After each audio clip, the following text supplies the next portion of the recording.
Hello दोस्तों, welcome to my channel GK Educart. GK Educart channel में आप सभी का एक बार फिर से हार्दिक स्वागत है। लास्ट वीडियो में हमने कवर किया था ध्वनि तरंगों के बारे में। ध्वनि तरंगे जिनको साउंड वेव्स भी बोला जाता है, जिसमें हमने अवश्रव्य तरंगे, श्रव्य तरंगे और प्रश्रव्य तरंगे पढ़ा था, जिनको इंफ्रासोनिक वेव्स, ऑडिबल वेव्स और अल्ट्रासोनिक वेव्स भी बोला जाता है। उसके बाद हमने प्रश्रव्य तरंगों के उपयोग के बारे में पढ़ा था। हमने ध्वनि की जो चाल है किस माध्यम में कितनी होती है वो हमने कवर किया था।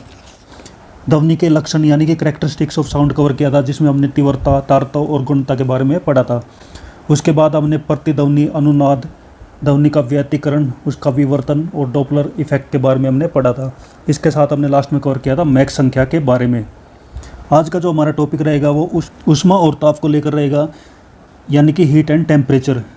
उसमें हम ऊष्मा के मात्रक पढ़ेंगे, ताप मापने के पैमाने पढ़ेंगे यानी कि टेम्परेचर मेजरमेंट के बारे में पढ़ेंगे।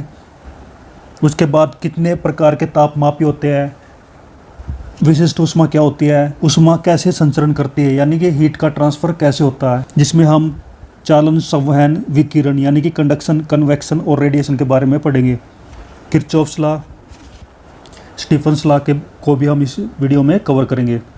दोस्तों, ये मेरे फिजिक्स सीरीज़ का 11th वीडियो है। इससे पहले मैं 10 वीडियो बना चुका हूँ, जिसका लिंक मैंने डिस्क्रिप्शन में दे दिया है। आप चाहे तो वहाँ जाकर लिंक पे क्लिक करके आप देख सकते हैं। मेरी जो ये सीरीज़ है कंपटीशन एग्ज़ाम के पॉइंट ऑफ व्यू से बनाई गई है, जिसको मैंने लुसेंट जी के बुक से कवर किया है। लुसेंट जी के बुक कंपटीशन एग्ज़ाम के लिए एक अच्छी बुक बनाई गई है और इसमें हर टॉपिक को एक अच्छे तरीके से समझाया गया है। और मैं भी जो वीडियो बनाता हूँ उसमें मैं हर टॉपिक की हर लाइन को कवर करता हूँ, ताकि आपका हर तरह का डाउट इस बुक से क्लियर हो सके। तो ज़्यादा देर ना करते हुए हम शुरू करते हैं आज का हमारा टॉपिक ऊष्मा यानी कि हीट एंड टेम्परेचर।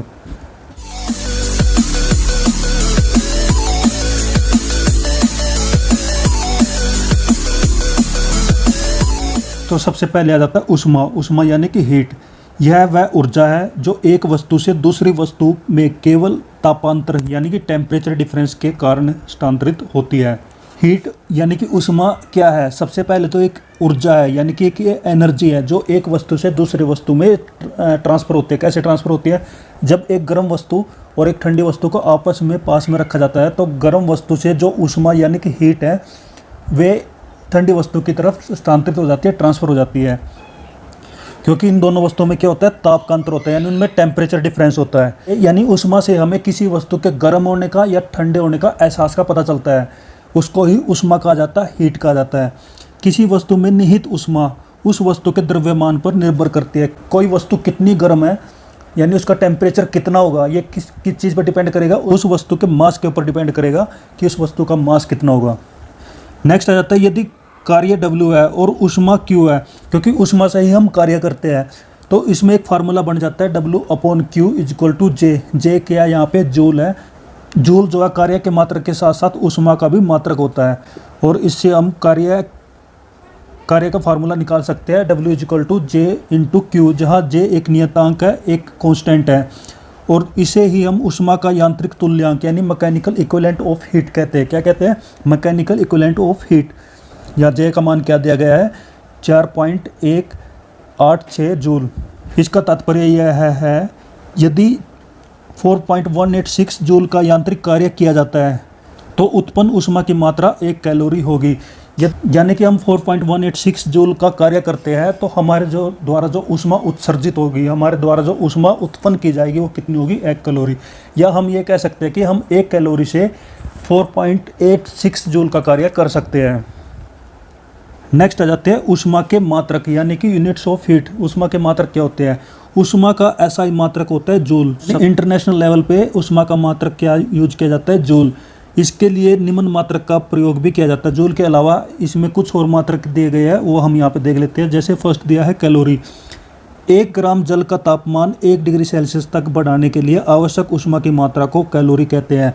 यदि हम 1 ग्राम जल का जो तापमान है उसका टेम्परेचर है 1 डिग्री सेल्सियस तक बढ़ा देते हैं तो उसके लिए जो ऊष्मा की हमें ज़रूरत होगी उसको हम 1 कैलोरी कहेंगे। यानी 1 कैलोरी से हम जल का तापमान 1 डिग्री सेल्सियस तक बढ़ा सकते हैं।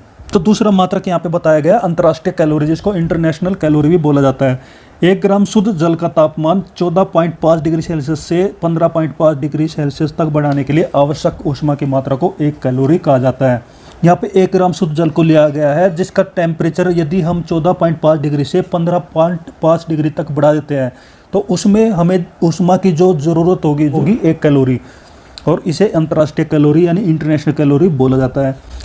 नेक्स्ट आ जाता है ब्रिटिश थर्मल यूनिट। ये भी ऊष्मा का एक मात्रक है, और 1 पौंड जल का तापमान 1 डिग्री फ़ारेनहाइट बढ़ाने के लिए आवश्यक ऊष्मा की मात्रा को 1 BTU कहते हैं।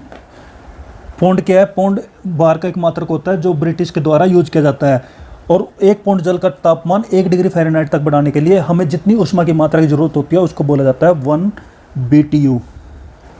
साथ ही यहाँ पर एक टेबल दी गई है जिसमें ऊष्मा के जो मात्रक है उनके बीच में क्या रिलेशन है, उनके बीच में क्या संबंध है वो बताया गया है। जैसे पहले बताया गया है कि एक ब्रिटिश थर्मल यूनिट में 252 कैलोरी होती है, वैसे ही 1 कैलोरी के अंदर 4.186 जूल होती है, जो हमने ऊपर कवर किया था, और 1 किलो कैलोरी में 4186 जूल होती है, जो कि 1000 कैलोरी के बराबर होती है। ये 1 किलो कैलोरी मतलब 1000 कैलोरी।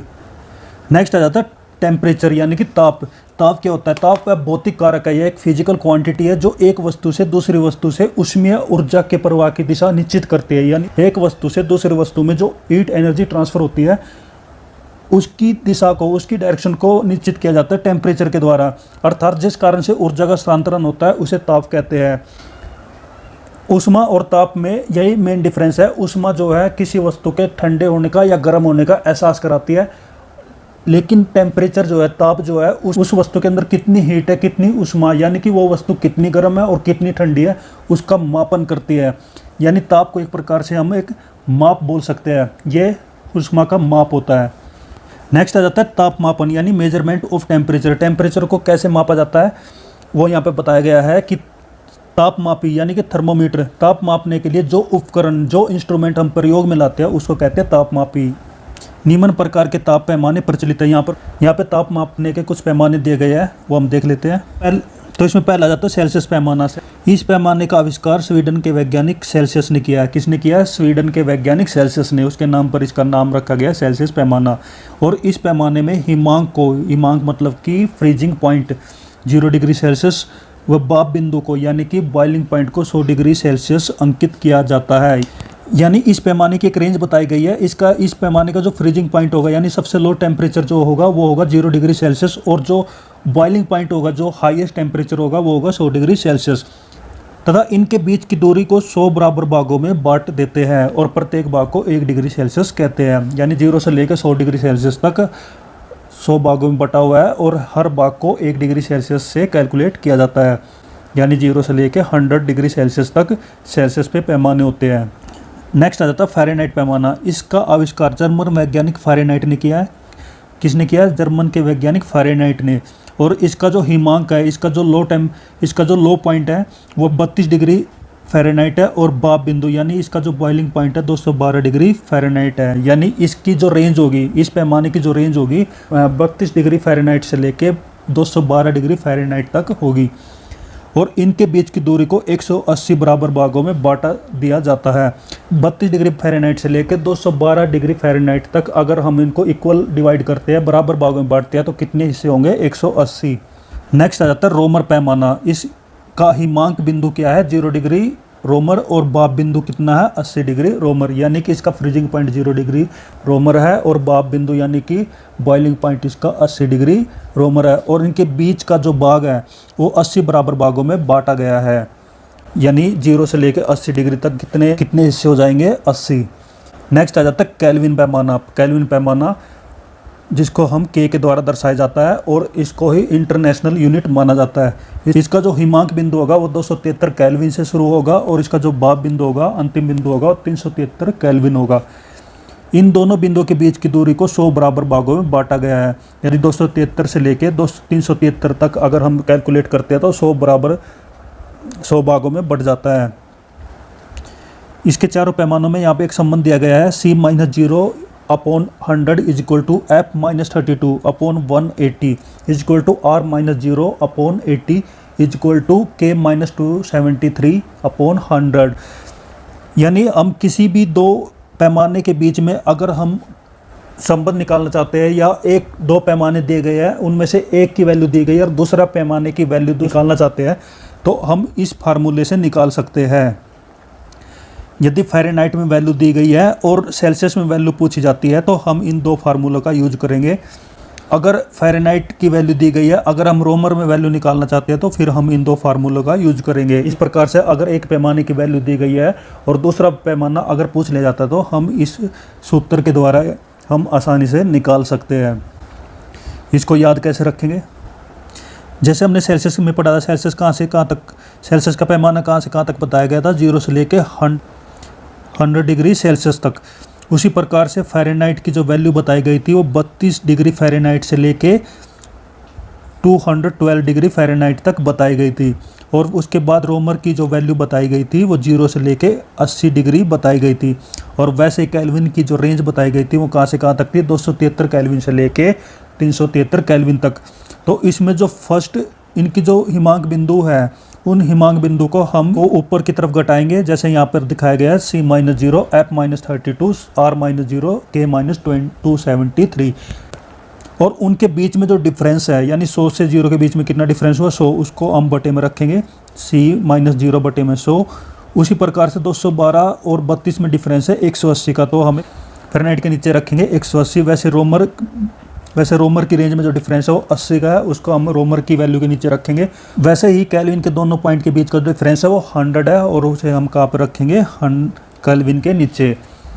तो इस प्रकार से हम इस फार्मूले को ईजिली याद रख सकते हैं। इसके अलावा मैं एक चीज़ और बता देता हूँ कि सेल्सियस, फ़ारेनहाइट और रोमर, इन सबको हम डिग्री में कैलकुलेट करते हैं। इनकी जो वैल्यू होती है हम डिग्री में कैलकुलेट करते हैं, डिनोट करते हैं। लेकिन केल्विन की जो वैल्यू है हम उसको हम केल्विन में ही बताते हैं, केल्विन में ही हम उनको शो करते हैं। नेक्स्ट आ जाता है परम शून्य यानी एब्सोल्यूट जीरो। ये क्या होता है? टेम्परेचर का सबसे लोवेस्ट पॉइंट, जिससे नीचे हम टेम्परेचर की वैल्यू कैलकुलेट नहीं कर सकते, यानी कि वो मिनिमम वैल्यू टेम्परेचर की जिससे नीचे टेम्परेचर को मापा नहीं जा सकता, उसको परम शून्य यानी एब्सोल्यूट जीरो बोला जाता है। यानी एब्सोल्यूट जीरो टेम्परेचर भी बोल सकते हैं। सिद्धांत रूप से अधिकतम ताप की कोई सीमा नहीं होती, यानी टेम्परेचर कितना है, 1000 डिग्री सेल्सियस है, 1000 है, 2000 है, 5 लाख है, 10 करोड़ है, उसके ऊपर की कोई सीमा नहीं है, कोई लिमिट नहीं है। लेकिन न्यूनतम ताप की सीमा होती है, यानी लोवेस्ट टेम्परेचर की सीमा होती है, लिमिट होती है। किसी भी वस्तु का जो ताप है, वो -273.15 डिग्री सेल्सियस से कम नहीं हो सकता। -273.15 डिग्री सेल्सियस सबसे न्यूनतम टेम्परेचर होता है, उससे नीचे टेम्परेचर इस ब्रह्मांड में नहीं पाया जाता है। इसे ही परम शून्य ताप कहते हैं। और केल्विन पैमाने पर इसको मापते हैं तो 0 केल्विन लिखते हैं, यानी 0 केल्विन सबसे लोवेस्ट वैल्यू है। 0 केल्विन सबसे लोवेस्ट वैल्यू है। और 0 केल्विन को अगर हम सेल्सियस में कन्वर्ट करते हैं तो हमारी वैल्यू आएगी 0 kelvin is equal to -273.15 degree Celsius. यानी ये दोनों टेम्परेचर, ये केल्विन में है और ये सेल्सियस में है, ये सबसे लोवेस्ट वैल्यू है। हमें एक पता चलता है केल्विन की वैल्यू नेगेटिव नहीं होती, लेकिन सेल्सियस की, रोमर की और फ़ारेनहाइट की वैल्यू नेगेटिव हो सकती है। नेक्स्ट यहाँ पर दिया गया है, पहले सेल्सियस पैमाने को सेंटीग्रेड पैमाना कहा जाता था। पहले सेल्सियस को क्या बोला जाता था? सेंटीग्रेड। केल्विन में व्यक्त ताप में डिग्री नहीं लिखा जाता है, यानी केल्विन की वैल्यू हम जब लिखते हैं तो हम उसमें डिग्री यूज नहीं करते। डिग्री हम किस में यूज करते हैं? डिग्री सेल्सियस में, डिग्री फ़ारेनहाइट में और डिग्री रोमर में, लेकिन केल्विन को केल्विन ही लिखा जाता है। नेक्स्ट आ जाता है पारे का। पारा जो है -39 डिग्री सेल्सियस पर जमता है, यानी पारा जब जमता है यानी उसका जो फ्रीजिंग पॉइंट है वो कितना है? -39 डिग्री सेल्सियस। और इससे निम्न ताप ज्ञात करने के लिए हम अल्कोहल तापमापी का प्रयोग करते हैं, यानी कि -39 डिग्री सेल्सियस से नीचे का अगर हम टेम्परेचर मेजर करना चाहते हैं, उसको मापना चाहते हैं, तो हम किस इंस्ट्रूमेंट का यूज़ करेंगे? उस इंस्ट्रूमेंट का नाम होगा अल्कोहल तापमापी, यानी कि अल्कोहल थर्मोमीटर। अल्कोहल जो है -115 डिग्री सेल्सियस पर जमता है और अल्कोहल का जो फ्रीजिंग पॉइंट है 115 डिग्री सेल्सियस है। इससे हमें ये पता चलता है कि अल्कोहल जो तापमापी है, हम उससे टेम्परेचर कहाँ से कहाँ तक मेजर कर सकते हैं, -39 डिग्री सेल्सियस से लेके -115 डिग्री सेल्सियस। नेक्स्ट हमारा आता है द्रव तापमापी। पारा तापमापी लगभग -30 डिग्री सेल्सियस से लेके 350 डिग्री सेल्सियस तक के ताप मापने के लिए प्रयुक्त किया जाता है। पारा तापमापी जो लास्ट में हमने पढ़ा था वो था अल्कोहल तापमापी, और यहाँ पर किसकी बात हो रही है, पारा तापमापी की। और पारा तापमापी से हम कहाँ से कहाँ तक टेम्परेचर चेक कर सकते हैं, -30 डिग्री सेल्सियस से लेकर 350 डिग्री सेल्सियस तक। नेक्स्ट यहाँ पे बताया गया है कि पारा जो है, यानी कि जिसको मरकरी भी बोला जाता है, मरकरी थर्मोमीटर यानी पारा तापमापी का आविष्कार किसने किया था, फारेनहाइट ने। किसने किया था, फारेनहाइट ने। नेक्स्ट आ जाता है गैस तापमापी। इस प्रकार के तापमापियों में स्थिर आयतन हाइड्रोजन गैस तापमापी से 500 डिग्री सेल्सियस तक के ताप को मापा जा सकता है, और हाइड्रोजन की जगह नाइट्रोजन गैस लेने पर 1500 डिग्री सेल्सियस तक के ताप का मापन किया जा सकता है। यानी गैस तापमापी जो होता है उससे हम उस ताप को माप सकते हैं, हाई टेम्परेचर को माप सकते हैं। अगर गैस तापमापी में हाइड्रोजन गैस यूज करते हैं तो हम 500 डिग्री सेल्सियस तक के तापमान को माप सकते हैं। अगर हम नाइट्रोजन गैस यूज करते हैं तो हम 1500 डिग्री सेल्सियस तक के टेम्परेचर को माप सकते हैं। नेक्स्ट आ जाता है प्लेटिनम प्रतिरोध तापमापी। और प्लेटिनम जो तापमापी है उससे हम -200 डिग्री सेल्सियस से लेकर 1200 डिग्री सेल्सियस तक के तापमान को माप सकते हैं। और नेक्स्ट यहाँ पे बताया गया ताप युग्म तापमापी। इसका प्रयोग -200 डिग्री सेल्सियस से लेके 1600 डिग्री सेल्सियस तक के ताप के मापन के लिए किया जाता है। नेक्स्ट आ जाता है पूर्ण विकिरण तापमापी यानी टोटल रेडिएशन पायरोमीटर। इस तापमापी से हम दूर स्थित वस्तु के ताप को माप सकते हैं। यानी सूरज और तारों के टेम्परेचर को मापने के लिए हम किस तापमापी का, किस इंस्ट्रूमेंट का यूज करते हैं, पूर्ण विकिरण तापमापी, जिसको हम टोटल रेडिएशन पायरोमीटर भी कहा जाता है। यहाँ पे थर्मोमीटर की जगह पायरोमीटर यूज किया गया है। इसके द्वारा यानी कि पूर्ण विकिरण तापमापी के द्वारा प्राय 800 डिग्री सेल्सियस से ऊंचे ताप ही मापे जाते हैं। इससे नीचे का ताप नहीं मापा जाता, क्योंकि इससे कम ताप की जो वस्तुएं हैं वो ऊष्मीय विकिरण उत्सर्जित नहीं करती। ऊष्मीय विकिरण किरणें यानी जिस वस्तु का टेम्परेचर 800 डिग्री सेल्सियस से ज़्यादा होगा, 800 डिग्री सेल्सियस से ज़्यादा होगा, वही वस्तु ऊष्मीय विकिरण करती है, यानी वे रेडिएशन छोड़ती है। तो इस तापमापी से हम सिर्फ उसी बॉडी का, उसी वस्तु का टेम्परेचर माप सकते हैं जिसका टेम्परेचर 800 डिग्री सेल्सियस से ज़्यादा होगा। इसके पीछे कारण ये है कि 800 डिग्री सेल्सियस से ऊंचे तापमान की वस्तुएं ही विकिरण उत्सर्जित कर सकती है, यानी रेडिएशन रेडिएट कर सकती है, छोड़ सकती है, उत्सर्जित कर सकती है। यह तापमापी स्टीफन के नियम पर आधारित है, जिसके अनुसार उच्च ताप पर किसी वस्तु से उत्सर्जित विकिरण की मात्रा इसके परम ताप के चतुर्थ घात के अनुक्रमानुपाती होती है। इसमें यह बताया गया कि हाई टेम्परेचर पर वस्तुओं के द्वारा जो विकिरण उत्सर्जित की जाती है वो किसके डायरेक्टली प्रोपोर्शनल होती है, टेम्परेचर की चतुर्थ घात के अनुक्रमानुपाती यानी डायरेक्टली प्रोपोर्शनल होती है। यानी टेम्परेचर अगर 2 गुना बढ़ता है तो उसके द्वारा जो विकिरण उत्सर्जित की जाएगी, उसके द्वारा जो ऊष्मा उत्सर्जित की जाएगी वो कितनी हो जाएगी, 2 की पावर 4 यानी कि 16 गुना। क्लिनिकल थर्मामीटर का जो आविष्कार है वो किसने किया था, सर थॉमस क्लिफोर्ड एल्बर्ट ने। जो हम फीवर के टाइम पर जो टेम्परेचर मापा जाता है उसको क्लिनिकल थर्मामीटर बोला जाता है, और इसके आविष्कार कौन से, sir Thomas Clifford Albert. Next हमारा आता है विशिष्ट ऊष्मा यानी कि स्पेसिफिक हीट। ये क्या होती है, किसी पदार्थ की विशिष्ट ऊष्मा यानी कि ऊष्मा की वह मात्रा जो उस पदार्थ के एकांक द्रव्यमान में एकांक ताप की वृद्धि उत्पन्न करती है। यानी किसी वस्तु का द्रव्यमान 1 ग्राम है और उसमें 1 डिग्री सेल्सियस टेम्परेचर की वृद्धि हो जाती है, तो उसमें जो ऊष्मा की जो मात्रा यूज की जाती है उसे उस पदार्थ की विशिष्ट ऊष्मा यानी कि स्पेसिफिक हीट बोला जाता है। और इसे प्राय हम सीख के द्वारा व्यक्त किया जाता है। इसको किसके द्वारा दर्शाया जाता है, सीख के द्वारा। किसको, स्पेसिफिक हीट को। विशिष्ट ऊष्मा का एसआई मात्रक क्या होता है, जूल पर किलोग्राम पर केल्विन। ये इसका क्या होता है, एसआई मात्रक। ये कंपटीशन एग्जाम में पूछा जा सकता है। यहाँ पे कुछ पदार्थों की विशिष्ट ऊष्मा यानी कि विशिष्ट ऊष्माधारिता बताई गई है। जैसे बर्फ़ की जो विशिष्ट ऊष्मा होती है, स्पेसिफिक हीट होती है, वो कितनी है, 2100 जूल पर केजी पर कैलोरी। वैसे पारा की होती है 140 जूल पर केजी पर कैलोरी। वैसे ही लेड यानी कि पीबी विशिष्ट ऊष्मा होती है 130 होती है। वैसे ही आयरन यानी लोहे की होती है 460, कैरोसिन ऑयल की होती है 220 और जल की होती है 4200। जल की और बर्फ़ की आप याद रख सकते हैं। और नेक्स्ट यहाँ पर बताया गया कि 1 ग्राम जल का तापमान 1 डिग्री सेल्सियस तक बढ़ाने के लिए 1 कैलोरी ऊष्मा की आवश्यकता होती है। यदि हम 1 ग्राम जल ले लेते हैं और उसका टेम्परेचर हम अगर 1 डिग्री सेल्सियस तक बढ़ाना चाहते हैं तो हमें उसमें कितनी ऊष्मा देनी होगी, 1 कैलोरी। और अतः जल की जो विशिष्ट ऊष्माधारिता है वो 1 कैलोरी पर ग्राम डिग्री सेल्सियस होती है। यानी जल की जो विशिष्ट ऊष्माधारिता होती है वो कितनी होती है, 1 कैलोरी पर ग्राम डिग्री सेल्सियस। और जल की विशिष्ट ऊष्माधारिता अन्य पदार्थों की तुलना में सबसे अधिक होती है। जल की ऊष्माधारिता सबसे ज़्यादा होती है, यानी कि उसका जो बॉइलिंग पॉइंट है वो सबसे ज़्यादा होता है, और वो कितना होता है 100 डिग्री सेल्सियस। नेक्स्ट आ जाता है ऊष्मीय प्रसार यानी कि थर्मल एक्सपेंशन। किसी वस्तु को गर्म करने पर उसकी लंबाई में, उसके अक्षेत्रफल में या उसके आयतन में वृद्धि हो जाती है। यदि उसकी लंबाई में वृद्धि हो जाती है तो उसको क्या बोला जाता है, रेखीय प्रसार गुणांक, जिसको हम अल्फा के द्वारा डिनोट करते हैं। यदि अक्षेत्रफल में वृद्धि होती है तो उसको क्या बोला जाता है, अक्षेत्रीय प्रसार गुणांक, जिसको हम किसके द्वारा दर्शाते हैं, बीटा के द्वारा। वैसे ही अगर आयतन में वृद्धि होती है तो आयतन प्रसार गुणांक उसको बोला जाता है, और उसको किसके द्वारा डिनोट करते हैं, गामा के द्वारा। तो अल्फा बीटा गामा किसको दर्शाते हैं, किसी वस्तु के गर्म करने पर अगर वो लंबी हो जाती है तो उसको अल्फा के द्वारा, अगर वो वस्तु अक्षेत्रफल में फैल जाती है तो उसको बीटा के द्वारा, अगर वो वॉल्यूम में यानी कि आयतन में फैल जाती है तो उसको गामा के द्वारा दर्शाया जाता है। और उनके बीच में क्या संबंध बताया गया है, यानी अल्फा बीटा गामा के बीच में जो रेशो होगी वो होगी 1:2:3। इस प्रकार से हम किन्हीं भी दो गुणांक के बीच में रिलेशन निकाल सकते हैं। नेक्स्ट आ जाता है जल का असामान्य प्रसार। प्राय सभी द्रव जो है गर्म किए जाने पर आयतन में बढ़ते हैं, यानी कि द्रव यानी कि लिक्विड को अगर हम गर्म करते हैं तो उसका आयतन जो है बढ़ जाता है, परंतु जल जो है 0 डिग्री सेल्सियस से 4 डिग्री सेल्सियस तक गर्म करने पर आयतन में घटता है, लेकिन उसके बाद यानी 4 डिग्री सेल्सियस के बाद गर्म करने पर आयतन में बढ़ना शुरू कर देता है। इसका अर्थ यह है कि 4 डिग्री सेल्सियस पर जल का घनत्व सबसे अधिक होता है।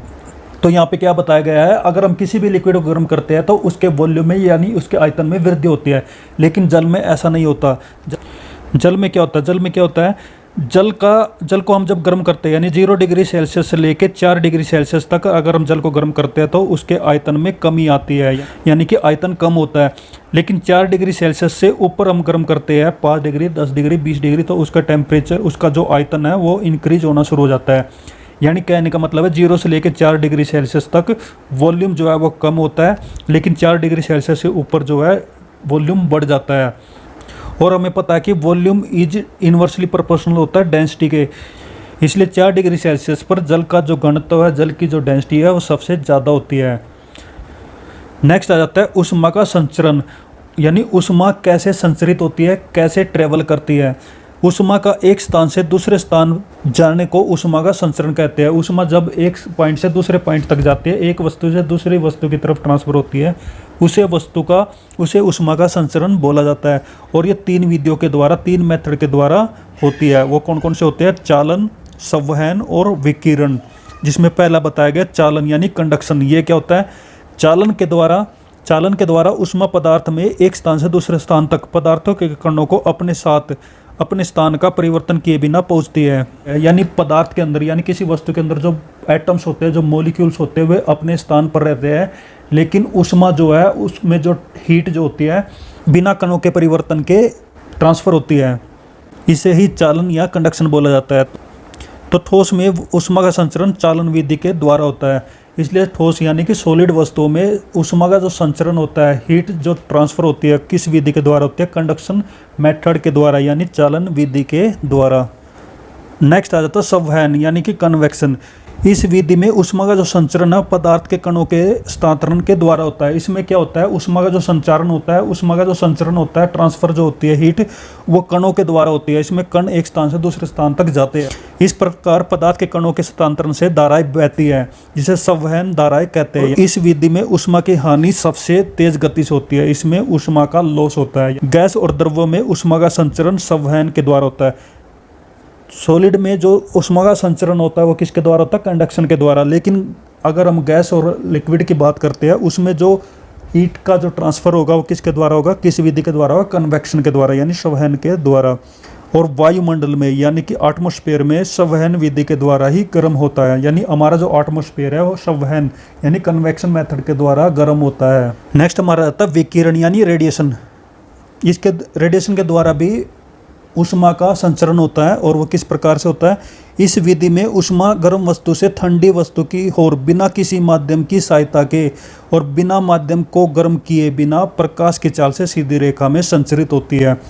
कहने का मतलब है जो रेडिएशन जो होती है वो भी ऊष्मा का संचारण करती है, लेकिन इसमें क्या है कि जो मीडियम जो होता है उसकी ज़रूरत नहीं होती।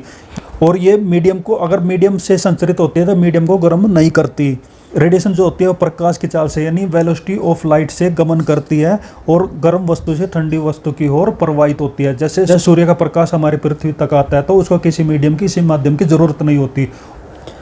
तो दोस्तों ये आज का जो वीडियो है हम यहीं पर ख़त्म करते हैं। ये वीडियो काफ़ी लंबी हो सकती है, उसमें का जो बाकी बचा हुआ पार्ट है हम नेक्स्ट वीडियो में कवर करेंगे। तो आई होप आज का जो वीडियो वो आपकी समझ में आया होगा। अगर फिर भी आपको कोई डाउट है या किसी तरह का आप क्वेश्चन पूछना चाहते हैं, कोई शब्द या डेफिनेशन आपकी समझ में नहीं आई है तो आप कमेंट करके पूछ सकते हैं। तो दोस्तों चैनल को सब्सक्राइब कर ले, अपने दोस्तों के साथ शेयर करें। तो बेस्ट ऑफ लक सभी को। Thank you. जय हिंद, जय भारत, वंदे मातरम।